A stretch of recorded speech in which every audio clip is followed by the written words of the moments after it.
is Virginia at Satsuma Diaries. It's been a minute.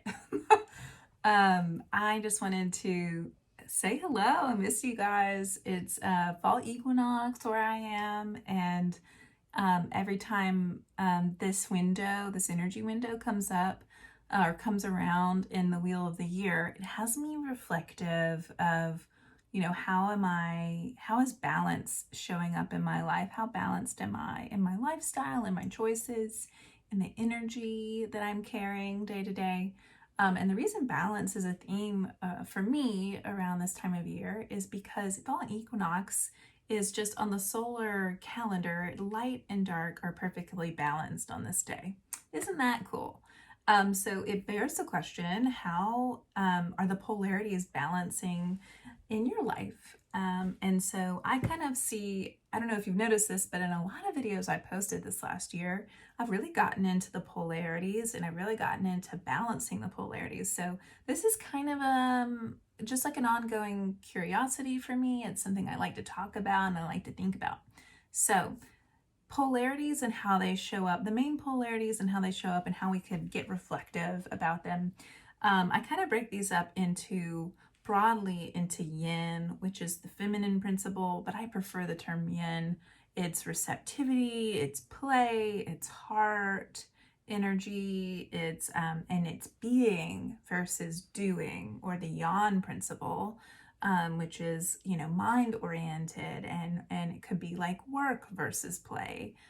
So it's more about action. It's about, mind, like analysis and learning and academia and study, versus heart, which is your joy practice and creativity and spirituality and how things feel. So yeah, I just wanted to I'm reflecting in my own life about how, like, what energies are out of balance in my own life, and so I thought I would ask you to go into reflection too this time of year. So, I mean, chances are we're all struggling with a little bit of an overabundance of yang energy, which is the masculine principle, because we're coming out of a yang cycle of time. Where the masculine principle has been really applauded and overemphasized in our world. So there's an emphasis, of course, on work and productivity and like the practical side of life, very groundedness, very materialistic, and just in terms of valuing the material world versus the spiritual world. And there's an emphasis, of course, on doing versus being. And so this harvest season, I mean, historically, bringing in the harvest on a harvest holiday is very active, sort of a very active moment in time, but it's also, there's an invitation to be, to go into beingness as well, and being grateful and bringing qualities of gratitude, and just like receiving the harvest, receiving abundance through all of the action that has taken place over the summer months.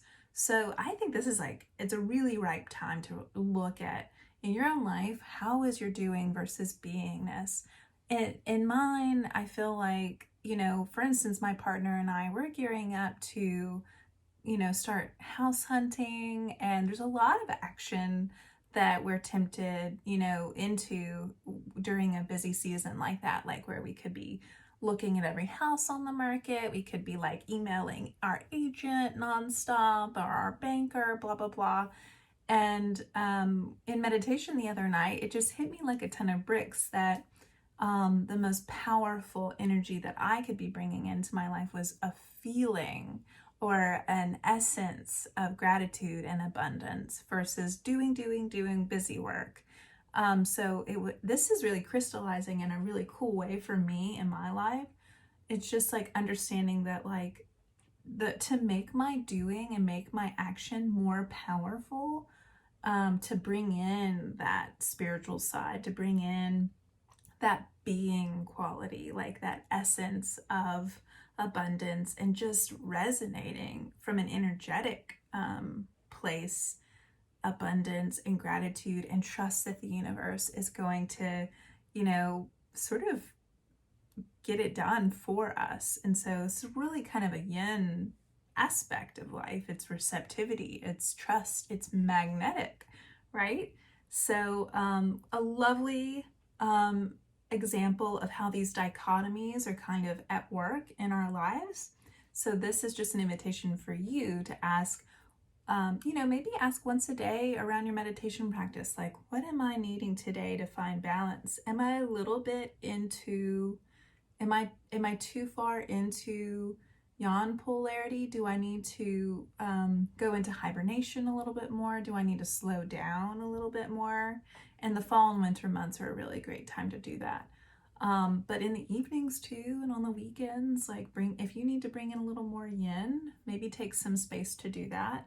Or ask yourself, do I have an overabundance of yin? Like, am I failing to get any of my to-do lists done? Am I getting a little too otherworldly? Am I like meditating for too long in the evenings? Am I like are my dishes all stacked up in the sink because I'm like, I'm sort of obsessed about, my art making, or my spiritual reading or something. It's so there's a temptation both ways to kind of get into overabundance of either one of these polarities, and to just find the middle way. And I think the best way to do that is just to go into daily reflection right around your meditation practice.